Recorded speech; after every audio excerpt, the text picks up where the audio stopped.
Welcome back to Book Break. I am dressed up today because in this video, in honour of two new witchy books I want to tell you about, I am going to be talking about some of our favourite pop culture witches. It is very dark and stormy outside. There is some heavy rainfall, so if you can hear that, it's just adding to the general mood of this witchy video. But first, I do want to tell you about those two witchy books because I just know you are going to love them if you clicked on this video. The first is a non-fiction book called In Defense of Witches by Mona Chollet. So this is a translated book, translated from French, and it's a really fascinating history of witchcraft accusations and then looking all the way up to present day why women are still on trial, particularly any woman who dares to live differently from the expectations that society puts on us. So really interesting if you want to read about witchcraft or about feminism more generally, and it's got a foreword as well from Carmen Maria Machado. And then for fiction fans, I think you will love Hare House by Sally Hinchcliffe.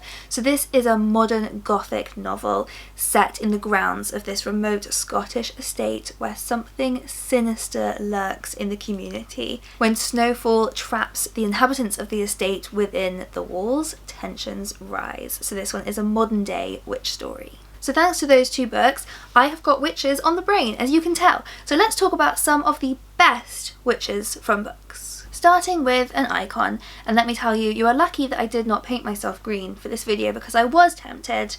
I'm obviously going to start with The Wicked Witch of the West from The Wizard of Oz by L. Frank Baum.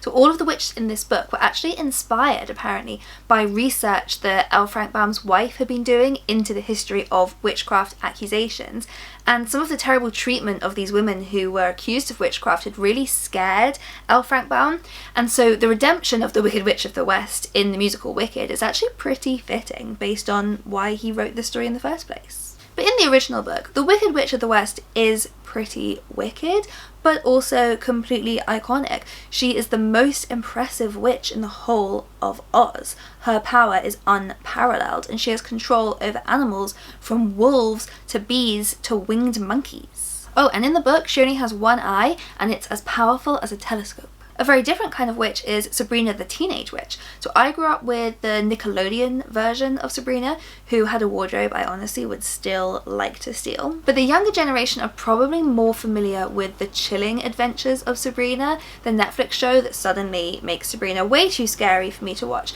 But both of these versions come from the original Sabrina, which is actually from a comic book series. Sabrina Spellman, a teenage witch who lives with her aunts Zelda and Hilda and the family cat Salem. Another favourite from my childhood was Mildred Hobble from the Worst Witch book series by Jill Murphy, and I loved the TV show as well. It had a very young Felicity Jones in it. So Mildred Hobble is a student at Cackle's Academy, and not a very good one. She's kind of the antithesis of Hermione Granger, and she's this terrifying teacher called Miss Hardbroom who has a habit of materialising out of thin air at the worst times, and it's Miss Hardbroom that gives her the nickname of the Worst Witch. And talking of Hermione Granger, she is obviously, of course, another favourite when it comes to pop culture witches, and beyond the original Harry Potter series, she has now become a favourite character in the Cursed Child play, where it is now canon that she is played by a woman of colour and has become the Minister of Magic. Another comic book character is Wendy the Good Little Witch. So she is a witch who performs good deeds, and she lives with her aunts Thelma, Velma and Zelma. And I was a big fan of Hilary Duff's portrayal of her in the movie Casper Meets Wendy, which my sister and I still watch most Halloweens. It's where Wendy the Good Little Witch teams up with Casper the Friendly Ghost. More recently, an online favourite is Mila Flores from Undead Girl Gang by Lily Anderson. She is a Latina amateur witch who brings back 3 of her schoolmates from the dead to help solve their own murder. And then finally, the last of my favourite witches that I'm going to mention, going back to some good old wicked witches, there are the 3 witches, or weird sisters, from Macbeth by Shakespeare.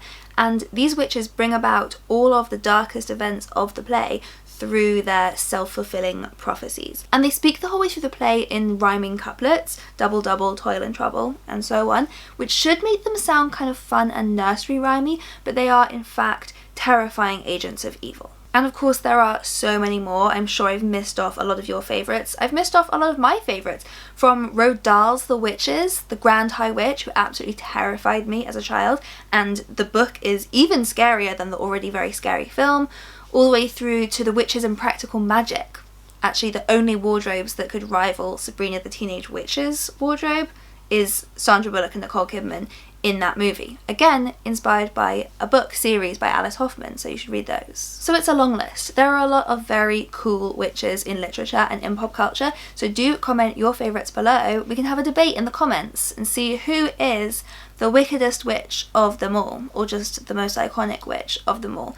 And while we're on the topic of magic and mythology, I'll link to a video that we made a while ago on the significance and symbolism of mermaids in literature, so do click through and have a watch, and I'll see you next time.